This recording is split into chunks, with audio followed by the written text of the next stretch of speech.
Nowadays, we never allow ourselves the convenience of being temporarily unavailable, even to strangers. With telephone and beeper, people subject themselves to being instantly accessible to everyone at all times, and it is the person who refuses to be on call, rather than the importunate caller, who is considered rude. If it's against state law, it's generally considered a breach of etiquette. Adorable children are considered to be the general property of the human race. Rude children belong to their mothers. It's far more impressive when others discover your good qualities without your help. We are born charming, fresh and spontaneous, and must be civilized before we are fit to participate in society. Do you have a kinder, more adaptable friend in the food world than soup? Who soothes you when you are ill? Who refuses to leave you when you are impoverished and stretches its resources to give a hearty sustenance and cheer? Who warms you in the winter and cools you in the summer, yet who also is capable of doing honor to your richest table and impressing your most demanding guests? Soup does its loyal best, no matter what undignified conditions are imposed upon it. You don't catch steak hanging around when you're poor and sick, do you? Adorable children are considered to be the general property of the human race. Rude children belong to their mothers. When virtues are pointed out first, flaws seem less insurmountable.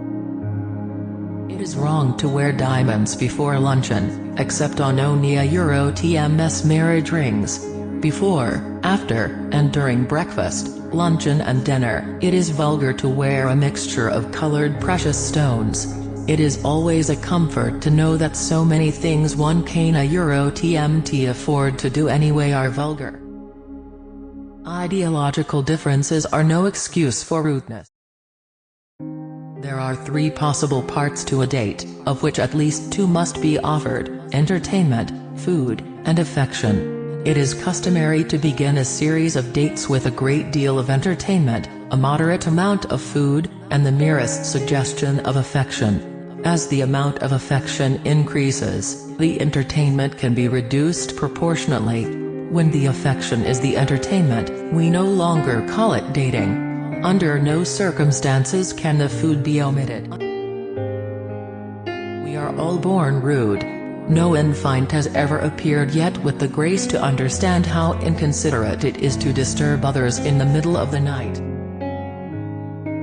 Chaperones don't enforce morality, they force immorality to be discreet.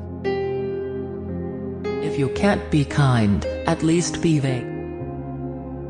We already know that anonymous letters are despicable. In etiquette, as well as in law, hiring a hitman to do the job does not relieve you of responsibility. A lot of men got upset at the feminist movement because they had all the toys and we wanted some. The idea that people can behave naturally, without resorting to an artificial code tacitly agreed upon by their society, is as silly as the idea that they can communicate by a spoken language without commonly accepted semantic and grammatical. The etiquette of intimacy is very different from the etiquette of formality, but manners are not just something to show off to the outside world. If you offend the head waiter, you can always go to another restaurant. If you offend the person you live with, it's very cumbersome to switch to a different family. Etiquette enables you to resolve conflict without just trading insults. Without etiquette, the irritations in modern life are so abrasive that you see people turning to the law to regulate everyday behavior. This frightens me. It's a major inroad on our basic.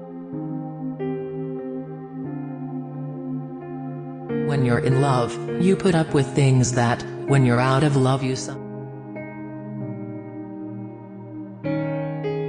Yes, etiquette is hypocritical. Yes, it does inhibit children, if you're lucky. But the idea that it's elitist and irrelevant is like saying language is elitist and We have the reverse of the Puritan work ethic in America now. No one ever becomes a star by plugging along year after year. What is needed is flair, talent, an eye, contacts, charisma, and, most of all, honesty has come to mean the privilege of insulting you to your face without expecting redress.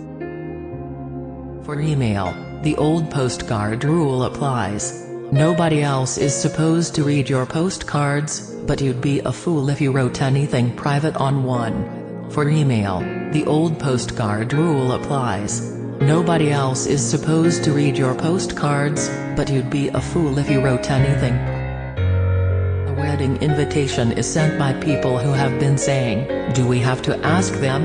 to people whose first response is, "How much do you think we have to spend on them?" A wedding invitation is sent by people who have been saying, "Do we have to ask them?" to people whose first response is, "How much do you think we have to spend on them?" The obligation to express gratitude deepens with procrastination. The longer you wait, the more effusive must be the thanks. Greece is a good place for rebirths. To sacrifice the principles of manners, which require compassion and respect, and bat people over the head with their ignorance of etiquette rules they cannot be expected to know, is both bad manners and poor etiquette. That social climbers and twits have misused etiquette throughout history should not be used as an argument for doing away with it. Smart people duck when they hear the dread announcement, "I'm going to be perfectly honest with you."